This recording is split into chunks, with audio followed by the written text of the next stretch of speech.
ఈ దేశంలో ఎక్కడా లేని విధంగా పీఆర్సీలు 2 సార్లు ఇచ్చినాం. 73% పీఆర్సీ ఇచ్చిన చరిత్ర ఎవరికి లేదు. కేసీఆర్ గారి ప్రభుత్వమే దేశంలో ఉండే 29 రాష్ట్రాల్లో ప్రభుత్వ ఉద్యోగుల జీతభత్యాలు ఎక్కడ ఎక్కువ అంటే తెలంగాణలోనే. ఎవరిచ్చిందంటే కేసీఆర్ గారే. తెలంగాణ ఇంక్రిమెంట్ ఇచ్చినాం, చాలా మందికి హెల్త్ కార్డు ఇచ్చినాం, ఐఆర్ కూడా ఇచ్చినాం. లేటెస్ట్గా పీఆర్సీ కమిటీ చేసినాం. కొద్దిగా డిఎల్ లేట్ అయినందుకు కోవిడ్ తదనంతరం జరిగిన ఇబ్బందుల వల్ల మిగతా రంగాలకు ఎక్కువగా జీతాలు మిగతా ఆయన కూడా టైంకి ఇవ్వాల్సి వచ్చి రావడం వల్ల ఇక్కడ కొద్దిగా జీతం ఇవ్వడం లేట్ అయినందుకు జీతం లేటుకి ఇస్తామని చెప్పేసి మన అందరి మీద దుష్ప్రచారం చేసిండ్రు. ఇప్పుడు 5 డిఎల్ రాకున్నా నోరు మూసుకొని కూర్చున్నారు.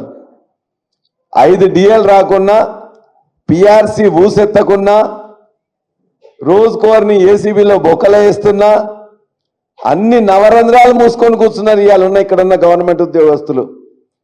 మరి వారి విజ్ఞతకే వదిలిపెడదాం. ఎందుకు కేసీఆర్ గారు ఎక్కువ జీతం ఇస్తే ఎందుకు నచ్చలేదు?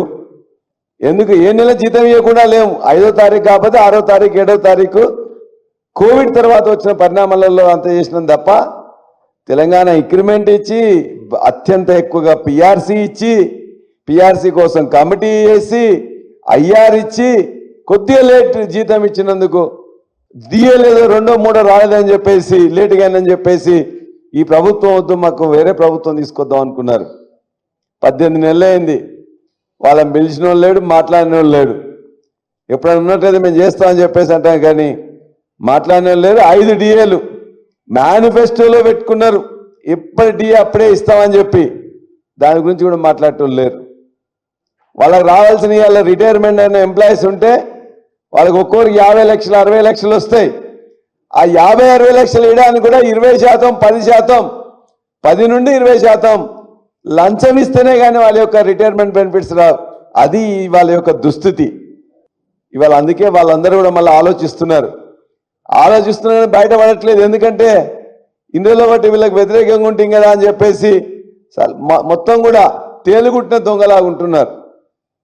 కాబట్టి అది వాళ్ళ విజ్ఞతకు వదిలిపెడుతున్నాం. సరే వాళ్ళు పోరాటం చేసుకుంటారు, వాళ్ళే గెలుస్తారో ఓడుతారో వాళ్ళు తెలుస్తుంది.